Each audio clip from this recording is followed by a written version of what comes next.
Dalam sebuah organisasi atau perusahaan, perencanaan dan pelaksanaan saja tidaklah cukup. Lalu, bagaimana kita memastikan bahwa semua rencana benar-benar berjalan sesuai arah? Jawabannya adalah melalui pengendalian dan pengawasan manajemen. Pengendalian dan pengawasan manajemen bukan hanya soal mencari kesalahan. Justru ini adalah proses penting untuk menjaga stabilitas, meningkatkan efisien, dan memastikan tujuan organisasi tercapai tepat waktu. Tanpa pengendalian yang efektif, arah dan tujuan bisa melenceng jauh dari yang direncanakan. Dalam video ini, kita akan mengenal lebih dalam apa itu pengendalian dan penguasaan manajemen, mulai dari pengertian, tujuan, jenis-jenisnya, hingga bagaimana praktiknya dalam dunia nyata. Pengendalian dan pengawasan merupakan suatu hal yang berbeda. Pengendalian adalah suatu proses dalam manajemen yang dilakukan untuk memastikan bahwa semua kegiatan pertanian yang telah direncanakan dapat berjalan sesuai dengan tujuan yang ingin dicapai. Dalam kegiatan usaha tani atau pertanian secara umum, banyak faktor yang bisa menyebabkan hasil tidak sesuai harapan, seperti cuaca, serangan hama, kesalahan teknis, atau kelalaian tenaga kerja. Melalui pengendalian, manajer pertanian atau pemilik usaha tani akan membandingkan antara hasil nyata dengan rencana awal.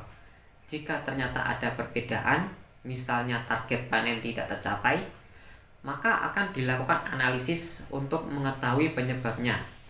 Setelah itu, barulah ditentukan tindakan perbaikan agar kesalahan yang sama tidak terulang di masa yang akan datang. Pengawasan sendiri merupakan kegiatan untuk memantau secara langsung bagaimana pekerjaan pertanian dijalankan di lapangan. Apakah sudah sesuai prosedur, aturan, atau standar yang telah ditetapkan. Pengawasan ini dilakukan oleh pemilik usaha, manajer, atau bahkan penyuluh pertanian untuk memastikan bahwa setiap pekerja atau petani melakukan tugasnya dengan benar. Misalnya, dalam proses pemupukan, ada aturan tentang jumlah dan waktu pemupukan yang tepat. Jika pengawasan tidak dilakukan, bisa saja petani terlalu cepat atau terlalu banyak memberi pupuk, yang malah dapat merugikan tanaman. Dengan adanya pengawasan, kesalahan-kesalahan seperti ini bisa dicegah sejak awal. Selain itu, pengawasan juga bisa menjadi bentuk pendampingan. Jadi, bukan hanya mengawasi, tapi juga membimbing dan memberi arahan jika ditemukan masalah atau kesalahan di lapangan. Pengendalian dan pengawasan memiliki tujuan agar kegiatan berjalan sesuai rencana, dapat mengetahui lebih awal apabila terdapat kesalahan, meningkatkan hasil dan efisiensi, serta menjaga kualitas kerja dan hasil produksi. Nah, selanjutnya yaitu pengawasan dan pengendalian manajemen. Pengawasan dalam manajemen sendiri terbagi menjadi 4 menurut Maringan 2004, yaitu yang pertama, pengawasan berdasarkan waktu pelaksanaannya. Yang kedua, pengawasan berdasarkan pelaksananya. Yang ketiga, berdasarkan cara pelaksanaannya. Dan yang keempat, berdasarkan sifat pelaksanaannya. Yang pertama, berdasarkan waktu pelaksanaannya itu terbagi menjadi 3, yaitu pengawasan awal, proses, dan juga akhir. Nah, pengawasan awal ini dilakukan sebelum kegiatan dilaksanakan. Pengawasan proses yaitu pengawasan yang dilakukan ketika kegiatan itu berlangsung, dan pengawasan akhir yaitu pengawasan yang dilakukan setelah kegiatan itu berlangsung untuk mengevaluasi kegiatan yang telah dilakukan apakah sudah mencapai tujuan atau belum. Nah, yang kedua yaitu pengawasan berdasarkan pelaksananya. Itu terbagi menjadi 2, yaitu pengawasan internal dan juga eksternal. Pengawasan internal sendiri melibatkan orang yang berasal dari dalam organisasi itu sendiri. Nah, sedangkan pengawasan eksternal merupakan pengawasan yang dilakukan oleh pihak dari luar organisasi selama kegiatan itu berlangsung. Nah, yang ketiga yaitu pengawasan berdasarkan cara pelaksanaannya. Terbagi menjadi 2, yaitu pengawasan secara langsung atau pengawasan aktif, dan juga pengawasan tidak langsung atau pengawasan pasif. Pengawasan langsung itu pengawasan yang dilakukan di lokasi kegiatan tersebut ketika kegiatan tersebut yang berlangsung tentunya. Sedangkan pengawasan tidak langsung itu pengawasan yang dilakukan tanpa harus datang ke lokasi kegiatan tersebut, misalnya dengan mengawasi berdasarkan dokumen atau laporan. Nah, yang keempat atau yang terakhir yaitu pengawasan berdasarkan sifat pelaksanaannya, yaitu terbagi menjadi dua, yaitu pengawasan secara preventif dan juga pengawasan secara represif. Nah, pengawasan preventif itu bertujuan untuk mencegah penyimpangan sebelum terjadinya acara, sedangkan pengawasan represif itu untuk mengevaluasi hasil dari kegiatan yang telah dilaksanakan. Sedangkan pengendalian dalam manajemen terbagi menjadi 5 menurut Anthony dan Govindrajan 2018. Yang pertama yaitu pencegahan, yang kedua deteksi, yang ketiga koreksi, yang keempat pengarahan, dan yang kelima kompensasi.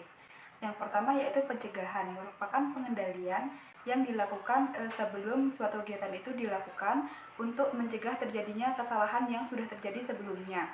Yang kedua yaitu deteksi atau pengendalian yang dilakukan untuk mendeteksi atau menganalisis suatu kesalahan yang terjadi.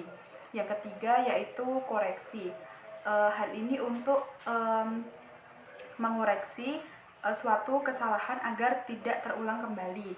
Yang keempat yaitu pengarahan, yaitu merupakan pengendalian yang digunakan agar suatu kegiatan itu berjalan sesuai dengan standar atau kebijakan yang telah ditentukan.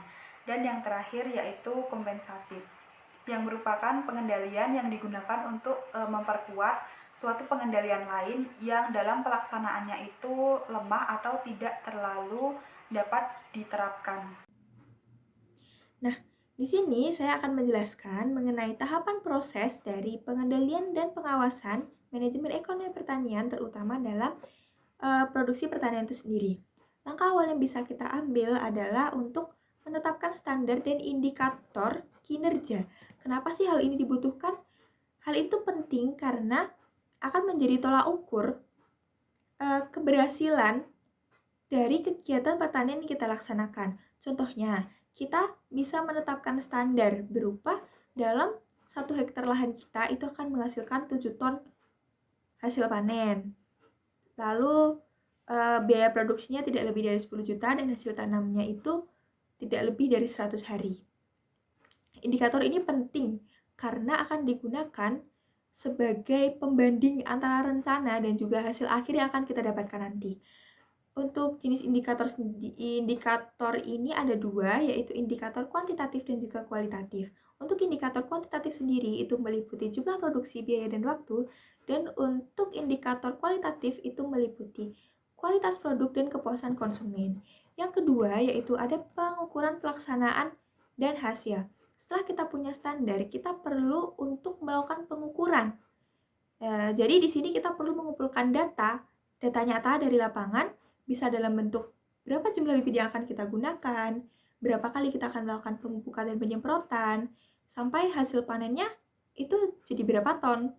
Data ini biasanya dapat dikumpulkan melalui catatan harian petani, inspeksi lapangan, atau bahkan dengan teknologi seperti sensor tanah atau aplikasi monitoring pertanian. Tujuannya ini untuk melihat apakah proses di lapangan itu sesuai dengan rencana yang kita tentukan sebelumnya. Lalu yang tahap ketiga itu ada perbandingan dengan standar. Setelah kita membandingkan antara data awal yang dikumpulkan dengan standar yang kita tentukan tadi, kita perlu untuk menetapkan perbandingan standar seperti kalau target kita itu 7 ton, tapi hasil aktual itu hanya 5 ton, itu berarti ada penyimpangan yang terjadi dalam hasil panen tersebut. Atau jika waktu panen yang kita tentukan itu 100 hari, namun kenyataannya itu 120 hari, berarti terjadi keterlambatan. Perbandingan ini sangat penting karena akan menjadi dasar apakah kita perlu melakukan perbaikan ke depannya atau tidak. Untuk yang keempat, itu ada analisis penyimpangan. Setelah kita mengetahui adanya penyimpangan yang terjadi, kita perlu menganalisis. Jadi penyebab adanya penyimpangan ini apa sih? Misalnya, hasil panen kita itu menurun dari 7 ton menjadi 5 ton karena ada suatu masalah tapi yang belum kita ketahui. Jadi kita bisa menentukan apakah itu karena serangan hama, salah dalam pemupukan, terlambat tanam, atau hal yang lain. Hal ini dapat kita lakukan melalui wawancara dengan petani, observasi langsung, atau mengecek dokumentasi kegiatan pertanian. Tujuan dari analisis ini bukan untuk menyalahkan siapapun, namun untuk mencari akar masalah sebenarnya agar bisa diperbaiki di kemudian hari. Kemudian yang kelima yaitu pengambilan tindakan korektif. Setelah kita mengetahui penyebab dari masalah yang terjadi, kita perlu melakukan tindakan korektif agar permasalahan ini tidak terulang kembali. Seperti mengubah jadwal kerja, melakukan pelatihan ulang petani, mengganti proses pengendalian hama, atau malah memperbaiki irigasi yang rusak. Karena bisa jadi saluran irigasi yang rusak ini menyebabkan penurunan hasil panen. Yang penting setiap penyimpangan itu harus ditindaklanjuti dengan baik agar tidak terulang kembali di masa depan dan tidak menimbulkan kerugian yang berlebih. Selanjutnya, itu ada umpan balik atau feedback. Hasil dari seluruh proses pengawasan ini harus kita dokumentasikan atau kita catat dan dijadikan bahan evaluasi ke depannya. Karena misal dari hasil panen yang menurun karena penggunaan pupuk tidak sesuai, berarti di musim tanam selanjutnya ini kita perlu melakukan perbaikan berupa apakah dosis pupuk tersebut harus dikurangi atau ditambahi atau bahkan mengganti pupuk yang digunakan. Umpan balik ini bertujuan agar tindakan kegiatan pertanian menjadi lebih efisien dan terus berkembang dari waktu ke waktu. Jadi, proses pengawasan dan pengendalian ini tidak hanya sekedar mengevaluasi hasil, tapi lebih ke siklus manajemen yang terus berputar dari awal hingga akhir. Mulai dari menetapkan standar, memantau kegiatan, mengevaluasi hasil, memperbaiki yang kurang, sampai menjadikan semua itu sebagai bekal di kemudian hari agar permasalahan ini tidak terulang kembali. Dengan proses itu, usaha tani akan menjadi lebih terukur dan lebih efisien, sehingga lebih adaptif dan berkelanjutan. Pengendalian dan pengawasan adalah dua aspek penting dalam manajemen pertanian. Pengawasan adalah proses untuk memantau atau mengevaluasi dan memastikan bahwa operasional sesuai dengan standar yang telah dilakukan dalam aktivitas di lapangan sehingga sesuai dengan rencana, termasuk memeriksa kualitas tanah dan pemberian pupuk. Sedangkan pengendalian adalah langkah yang lebih luas, di mana hasil dari pengawasan digunakan untuk melakukan koreksi atau penyesuaian yang diperlukan.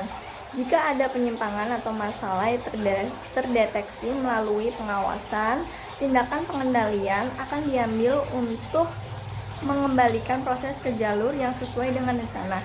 Dengan demikian, pengawasan membantu mengidentifikasi potensi masalah dari pengawasan, sementara pengendalian menyediakan mekanisme untuk mengatasinya, memastikan efisiensi dan pencapaian target produksi pertanian. Selanjutnya di sini saya akan menjelaskan tentang tantangan pengawasan dan pengendalian, serta saya akan menyertakan contoh dari pengawasan dan pengendalian. Tantangan dapat diartikan sebagai hambatan atau kesulitan yang dihadapi dalam pemantauan dan pengaturan proses produksi pertanian agar dapat berjalan sesuai standar dan tujuan yang diinginkan. Dan di sini saya akan menjelaskan beberapa tantangan-tantangan utama dalam pengawasan. Yang pertama ada kurangnya sumber daya manusia terlatih. Banyak petani atau penyuluh pertanian yang masih belum mendapatkan pelatihan yang memadai, sehingga pengawasan di lapangan menjadi kurang optimal. Lalu yang kedua ada keterbatasan teknologi dan infrastruktur. Pengawasan seringkali masih dilakukan secara manual tanpa dukungan teknologi, sehingga rawan terjadi human error atau keterlambatan deteksi masalah. Yang ketiga, wilayah kerja yang cukup luas. Area pertanian yang sangat luas dan tersebar juga menyulitkan pengawasan secara langsung dan rutin. Keempat, minimnya koordinasi antar lembaga. Kurangnya sinergi antara pemerintah, kelompok tani, dan pihak swasta dapat menyebabkan pengawasan yang tidak dapat berjalan secara efektif. Kelima, ketidakpatuhan terhadap standar. Masih banyak ditemukan para petani yang belum mematuhi standar operasional, baik dalam penggunaan pupuk, pestisida, maupun praktik budidaya lainnya. Lalu contoh pengawasan. Pengawasan penyuluh pertanian, supervisi langsung oleh Dinas Langsung Pertanian kepada penyuluh di lapangan untuk memastikan kegiatan penyuluhan berjalan sesuai standar dan tujuan. Pengawasan dapat dilakukan melalui kunjungan rutin, evaluasi laporan, serta pemberian hadiah. Lalu, pengawasan penggunaan pupuk dan pestisida. Komisi Pengawasan Pupuk dan Pestisida atau KPPP mengawasi distribusi dan penggunaan pupuk atau pestisida agar tidak terjadi penyimpanan atau penggunaan produk yang ilegal. Lalu, tantangan dalam proses pengendalian. Yang pertama, perubahan iklim. Cuaca yang tidak menentu dapat membuat pengendalian produksi dan mutu hasil pertanian menjadi sulit diprediksi. Yang kedua, serangan hama dan penyakit. Pengendalian hama dan penyakit membutuhkan strategi terpadu dan pemantauan yang intensif agar kerugian dapat diminimalisir. Yang ketiga, fluktuasi harga pasar. Ketidakstabilan harga komoditas membuat pengendalian hasil panen dan pendapatan petani menjadi tantangan tersendiri. Keempat, konversi lahan. Alih fungsi lahan pertanian ke non-pertanian mengurangi luas lahan produktif sehingga perlu pengendalian melalui regulasi dan zonasi lahan. Contoh dari pengendalian mutu hasil pertanian, penggunaan peta kendali untuk memantau tingkat kerusakan produk dan melakukan perbaikan proses produksi secara berkelanjutan. Lalu pengendalian hama terpadu, yakni menggabungkan penggunaan pestisida alami, predator alami, dan rotasi tanaman untuk mengendalikan populasi hama yang efektif. Berdasarkan pemaparan yang telah diberikan, dapat disimpulkan bahwa pengendalian dan pengawasan merupakan dua fungsi manajemen yang fundamental dan saling melengkapi, membentuk satu kesatuan proses yang tak terpisahkan untuk mencapai keberhasilan usaha tani. Pengawasan berperan sebagai garda terdepan yang bersifat preventif dan operasional. Fungsinya adalah untuk memantau kegiatan di lapangan secara langsung, memastikan setiap proses, mulai dari pemupukan hingga perawatan, berjalan sesuai standar dan prosedur yang telah ditetapkan. Dengan adanya pengawasan, kesalahan teknis dan kelalaian dapat dicegah sejak dini, sekaligus menjadi sarana untuk membimbing dan memberikan arahan langsung kepada tenaga kerja. Sementara itu, pengendalian adalah kerangka kerja strategis yang lebih luas dan bersifat korektif serta evaluatif. Proses ini berjalan dalam sebuah siklus yang sistematis, dimulai dari penetapan standar, kinerja yang terukur, dilanjutkan dengan pengukuran hasil nyata, lalu membandingkan keduanya untuk menemukan penyimpangan. Jika terjadi penyimpangan, dilakukan analisis mendalam untuk menemukan akar masalahnya yang kemudian ditindaklanjuti dengan tindakan perbaikan atau korektif. Hubungan keduanya sangat erat. Pengawasan menyediakan data dan observasi lapangan yang akurat, kemudian menjadi input vital bagi proses pengendalian.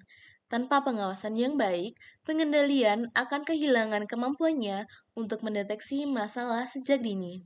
Puncak dari siklus ini adalah umpan balik atau feedback, di mana seluruh hasil evaluasi dan tindakan perbaikan didokumentasikan untuk mempermudah perencanaan dan standar pada musim tanam berikutnya. Dengan demikian, sinergi antara pengawasan yang cermat dan pengendalian yang terstruktur mengubah manajemen pertanian dari sekedar aktivitas rutin menjadi sebuah proses yang terukur, adaptif, dan berkelanjutan. Tujuannya bukan hanya untuk memastikan kegiatan berjalan sesuai rencana, tetapi untuk meningkatkan efisiensi, menjaga kualitas, dan mengoptimalkan hasil produksi dalam menghadapi segala risiko dan ketidakpastian.